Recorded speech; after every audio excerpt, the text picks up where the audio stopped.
All right, this is a serious story about something you might not think about all that often. Warnings are mounting that Russian President Vladimir Putin could soon exert control over Interpol. Now, this was a fixture of 80s and 90s crime movies, and understanding what Interpol is and its role in global law enforcement is important.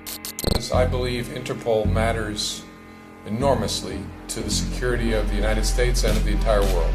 I believe that our world has changed, especially with the advent of the internet, in ways that we simply must change if we're going to keep the people that we care about safe. I think Interpol is a critical part of that effort. All its good work, Interpol has been accused of doing the dirty work of some of its more repressive members. Russia, for one, has used Interpol to track down people who have run afoul of President Vladimir Putin. We visited Interpol in Lyon, France last fall, and found an institution trying to navigate the treacherous path between policing and politics. Hi, my name is Rivers Baranek. Did you know that crime is not just a local thing, that it's a global thing, and it's modernizing every day? Did you know that a guy from across the world could steal my cable box and steal my cable and shut down my Wi-Fi? Or on a lesser note, steal government files and hack into the government software? Who wouldn't know?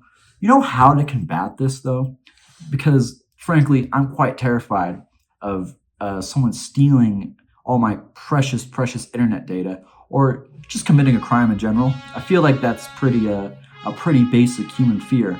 But fear not, because Interpol is here, and I'm here to tell you all about it, along with a bunch of other people I know that are in this class. So you're going to learn a lot, buddy, so get strapped on. How Interpol works. Interpol's core function is information sharing. It allows police to access global crime databases, share intelligence instantly, and track criminals across borders. This matters because modern crime is no longer local, it's international. Interpol also provides technical support, operational coordination, criminal intelligence analysis, and even more importantly, it enables cooperation between countries that may not have had diplomatic relations. In a divided world, Interpol remains a neutral bridge. Interpol continues to evolve. In 1993, it created an analytical criminal intelligence unit. Today, the I-Corps program, Interpol uses advanced technology and big data to identify patterns, predict threats, deliver real-time intelligence to officers on the ground. This transforms raw data into actionable intelligence, leaving even the most hardened criminals surprised. When crime crosses borders, no single country can stop it alone. That's where Interpol steps in, focusing on 4 major global threats. The first one being terrorism. Interpol works to prevent attacks before they happen by sharing intelligence and tracking extremist networks across countries. Because today, threats don't stay in one place. They move fast and they move globally. The second being cybercrime. In a world where everything is connected, criminals don't need weapons. They just need a keyboard. From hacking to ransomware, Interpol helps nations respond to digital attacks that can shut down hospitals, businesses, and even governments. Third is organized crime. These are highly structured networks dealing in drugs, weapons, and human trafficking. Interpol connects law enforcement agencies worldwide to disrupt these operations and protect vulnerable populations from exploitation. And the fourth and final is financial crime and anti-corruption. Fraud, money laundering, and corruption don't just steal money. They weaken entire economies. Interpol works to trace illegal funds and hold those responsible accountable. These aren't separate issues. They're interconnected systems operating on a global scale, and fighting them requires the same thing: global cooperation.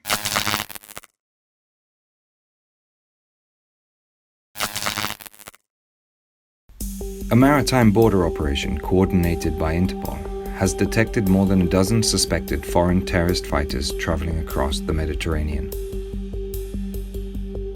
Operation Neptune 2 focused on the threats posed by suspected foreign terrorist fighters potentially using maritime routes between North Africa and Southern Europe during the busy summer tourist season.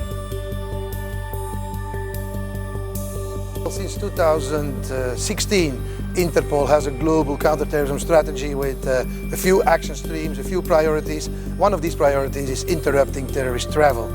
Since that strategy, it helped us to develop operations, cross-regional operations, and to know the travel routes of these people, and the travel routes based on the operations now leads to these results. Supported by Interpol officers on the ground, the intelligence-led operation also targeted criminal networks involved in human trafficking, people smuggling, firearms trafficking, and the drugs trade.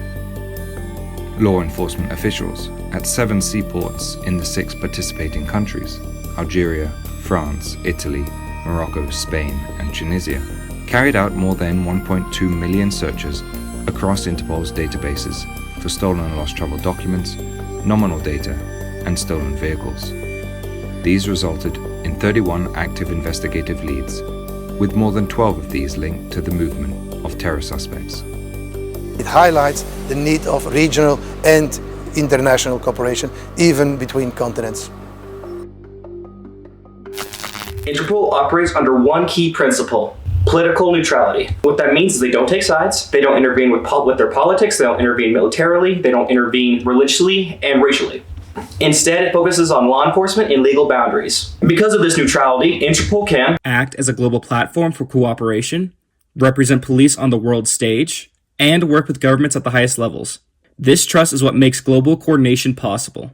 One of Interpol's most powerful tools is its color-coded notice system. The first red notice was issued in 1947 for a Russian man wanted for murdering a police officer. A red notice is essentially an international alert to locate and arrest a suspect. Over time, the system expanded. Red notice would be a wanted person. Yellow notice would be a missing person. This notice is particularly used for minors or to help identify people or people who can't identify themselves. Blue notice would be an additional information, which would be about a person's identity, location, or activities.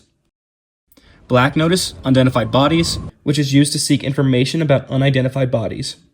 Green notice, warnings about individuals, which is a warning about a person who has committed criminal offenses and is likely to repeat them in other countries. Orange notice, imminent threat, which could be terroristic threats or could be something like weapons, bombs, or dangerous materials. Purple notice, criminal methods, which is used to share detailed information on how crimes are carried out, including techniques, tools, and concealment methods. Or UN Special Notice, which is sanctioned individual groups. This system allows police worldwide to act quickly and collectively. Wow, guys. Thank you so much for that. Beautiful, beautiful, beautiful segments there. It really brought out the wanted criminal part.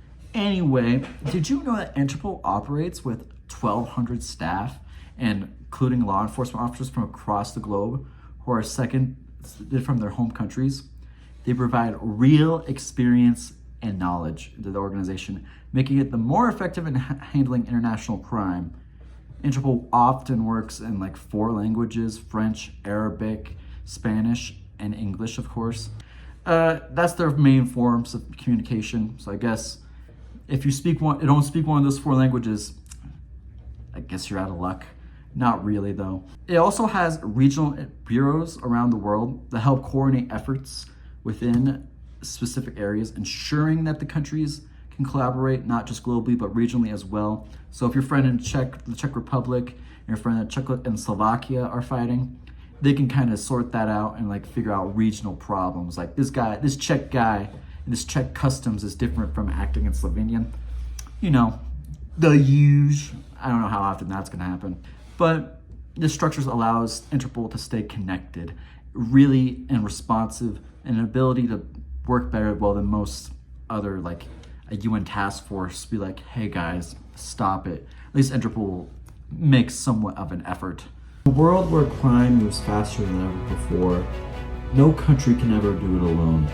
Luckily, Interpol represents something powerful, a global commitment to cooperation, communication, and a very shared responsibility.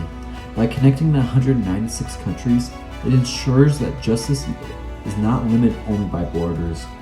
Because of this, when nations work together, we can actually have something that makes the world a safer place.